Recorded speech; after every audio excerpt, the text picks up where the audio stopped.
Hi everyone, I'm Vian and this is the channel Without a Wire. Welcome to today's video where we will explore a new installation for one of my clients. Hi everyone and welcome back to the channel.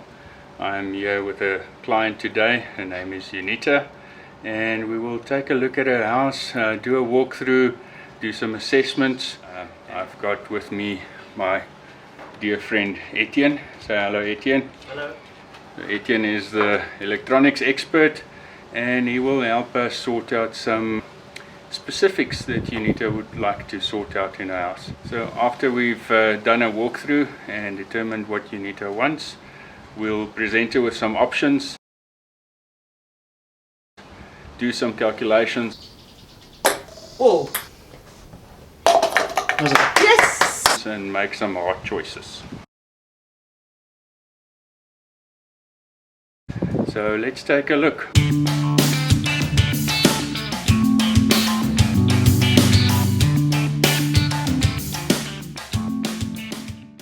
Hi everyone and welcome back.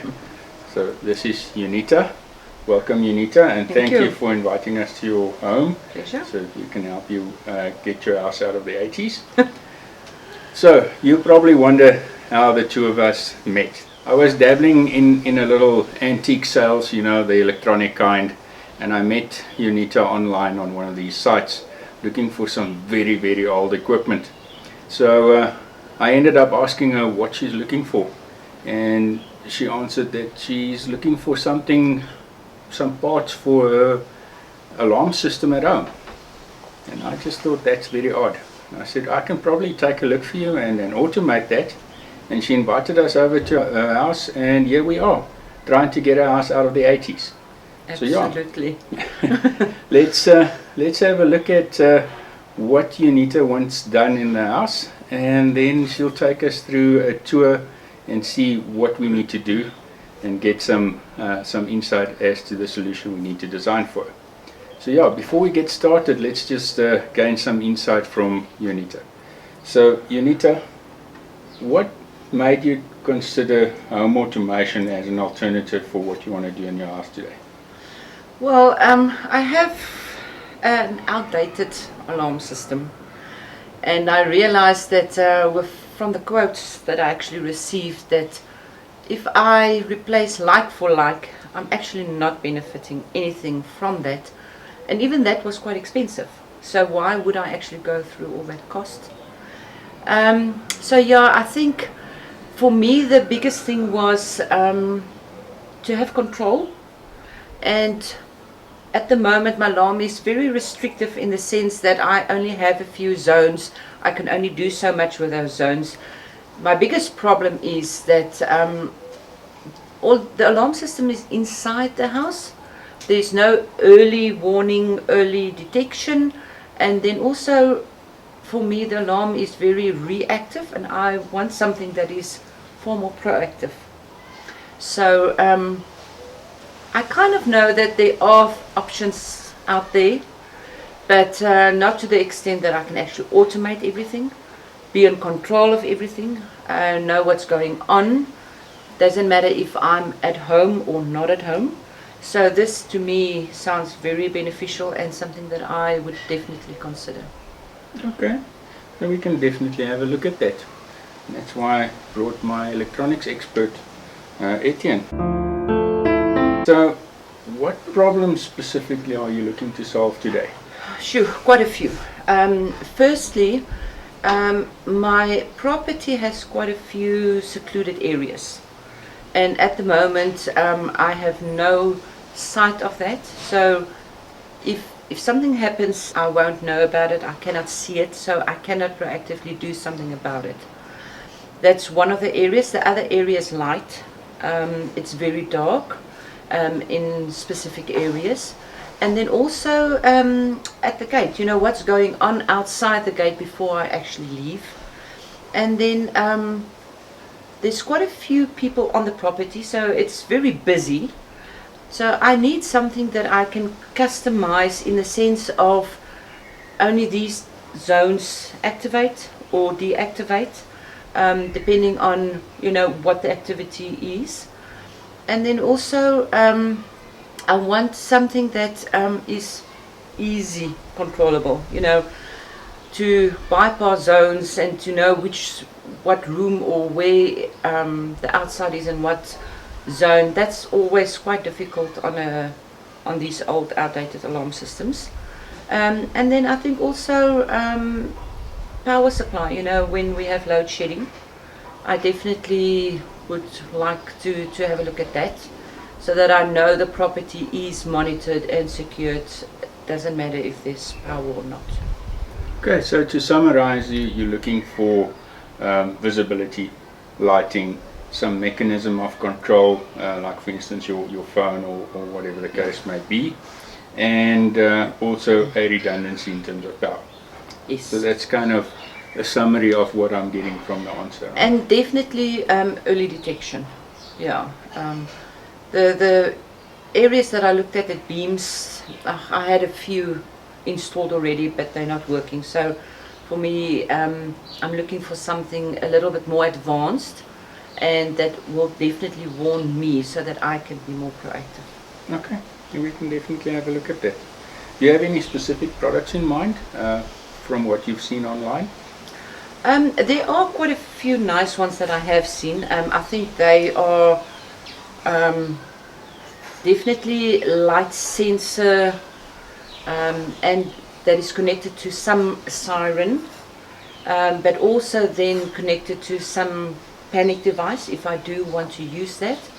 So definitely lightning sensors, motion sensors, and then also automation at my gate perhaps, and then cameras. You know, I definitely want to see what's happening outside, if I'm inside or if I'm off the property.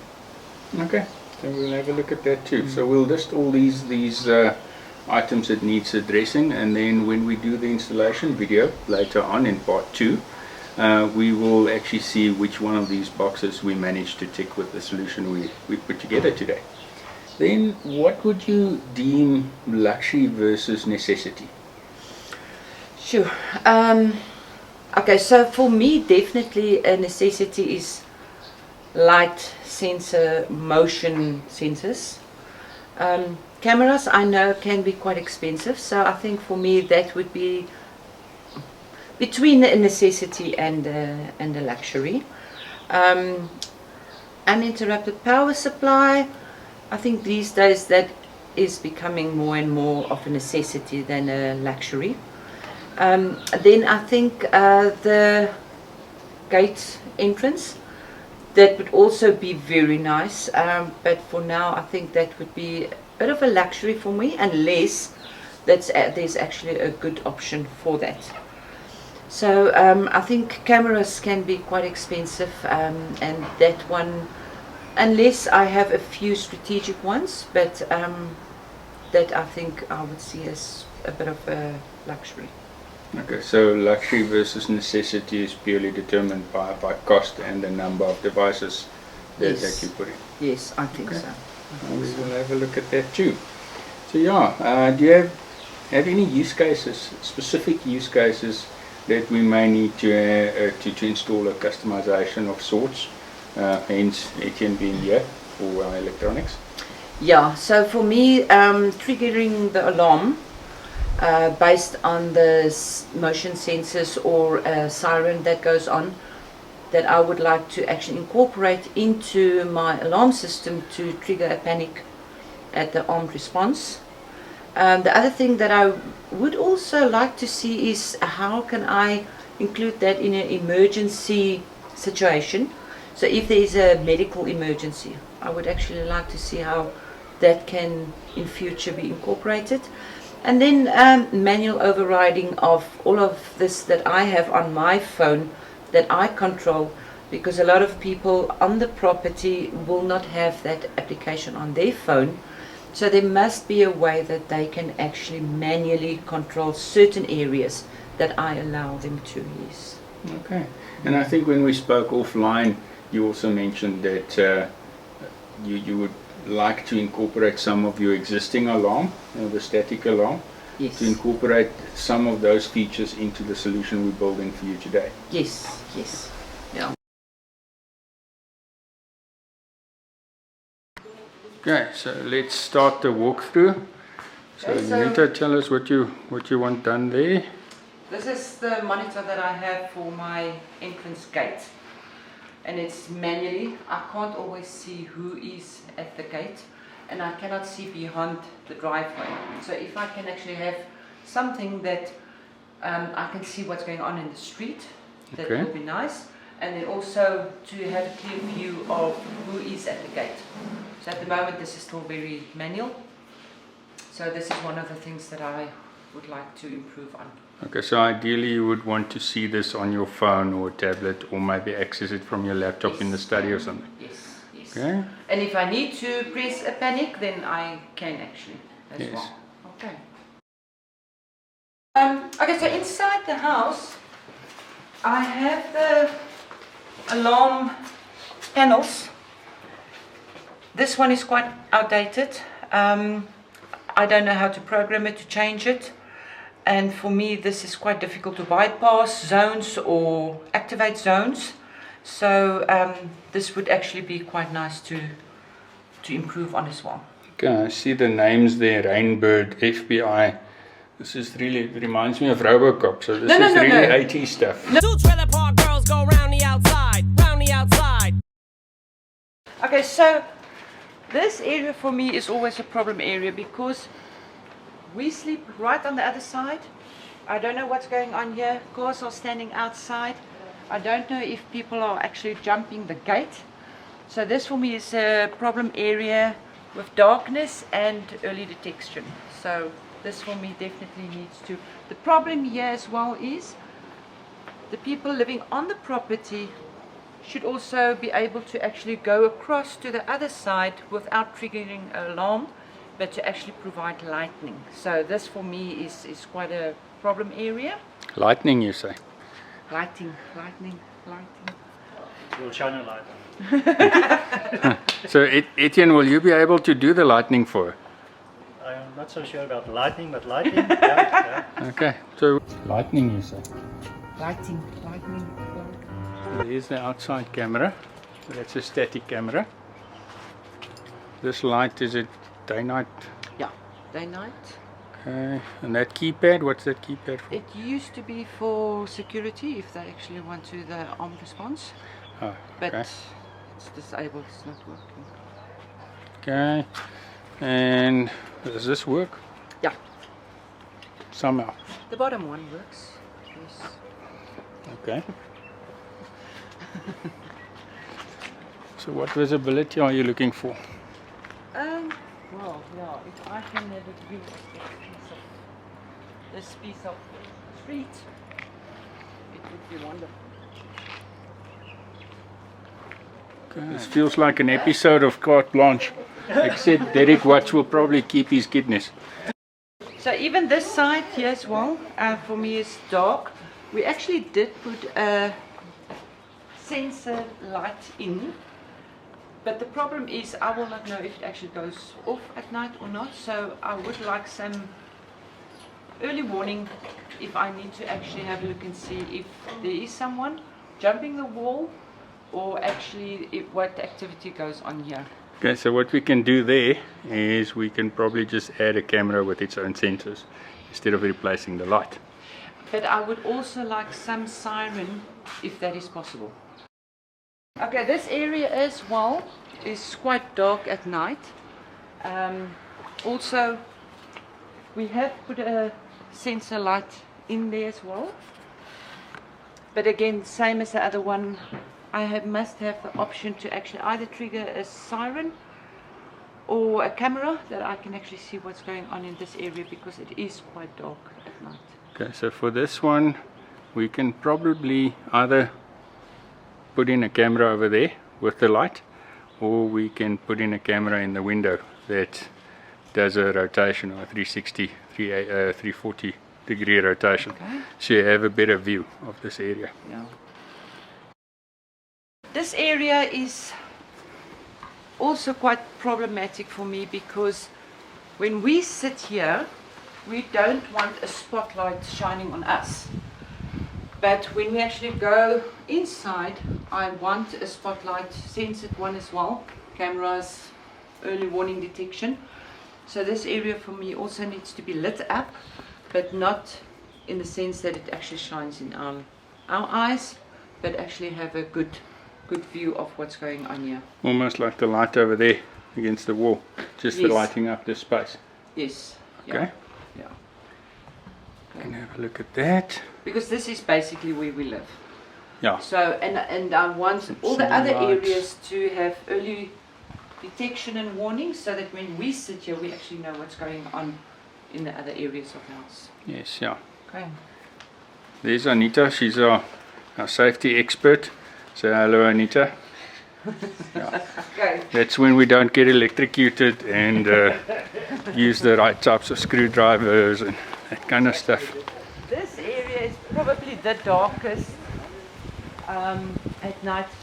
You don't see what's going on here. And the same, if they jump the wall or anything like that, I actually want to be warned.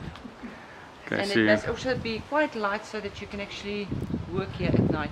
I see you've got a I do have motion those ones that sensing I've light set up. there. But again, I Actually mean, two.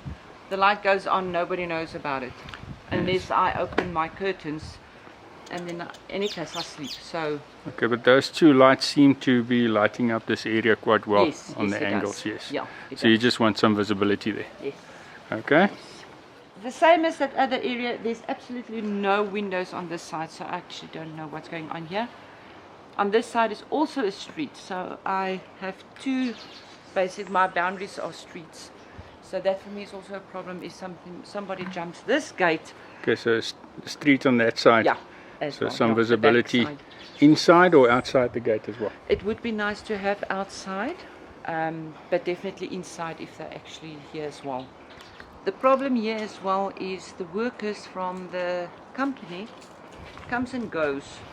So this is also an area that I would like to kind of secure to know what's going on this side. And also for them probably to have some access control that I know who's in and who's going out. Okay, so access control we can have a look at. We'll probably have a little rotating camera over there so you can actually view both sides of Yeah. this driveway.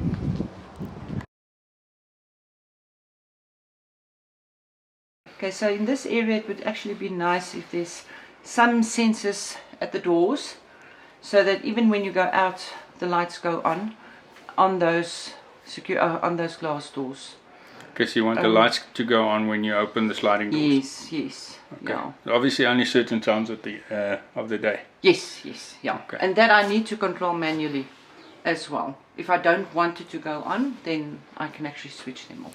Okay, so for those we could probably do some contact sensors on the doors, and then take a look at some of the wall switches there and replace them out so the contact sensor works with the wall switch to Yeah. control your lights for you. I just need to open up the switch just to test the power to see if there's a neutral coming down the wiring, and that would help us determine which kind of wall switch we need to replace this with, or whether Sparky need to pull in a neutral for us. So when you do this, please use an insulated screwdriver. Anita over there will kill you if you don't use this. So for this one I'm not switching off the electricity because I need to test whether there's a live and neutral in this plug, or whether there's only a live wire running down the conduit. I use my 3-in-1 tester. If you want to see how this works, there's another video that I made of safety and don't get electrocuted. So please be safe. I see there's a blue and a red wire in here, so I'm just going to test them and see if there's actually a current running through. There's the red one.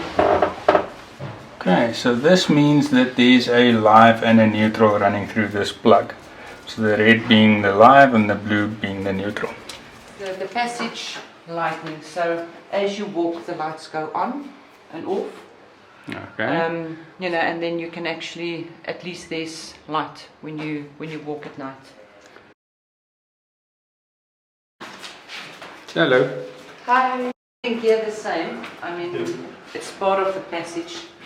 So Okay, if so- you actually walk here, then the lights go on. Are all these lights connected to one switch? No, Multiple switches. multiple switches. Okay. So in my bedroom, I think I definitely need some control to actually control everything from this area. Okay. Voice activated or something. Also to trigger the panic if I need to.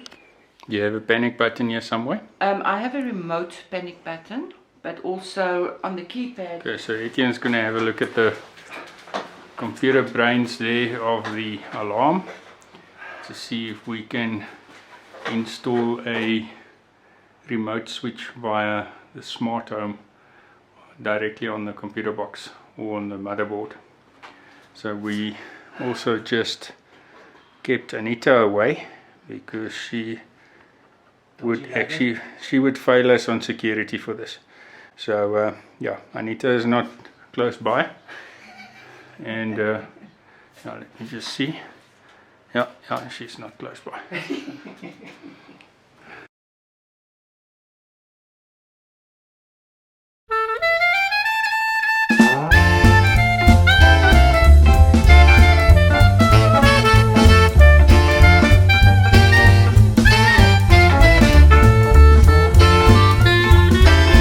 Thanks everybody for watching. If you enjoyed this video, please give it a like and do the YouTube shuffle. Click on subscribe and ding that bell icon if you want to get notifications of future content. Thanks for watching and see you in the next video.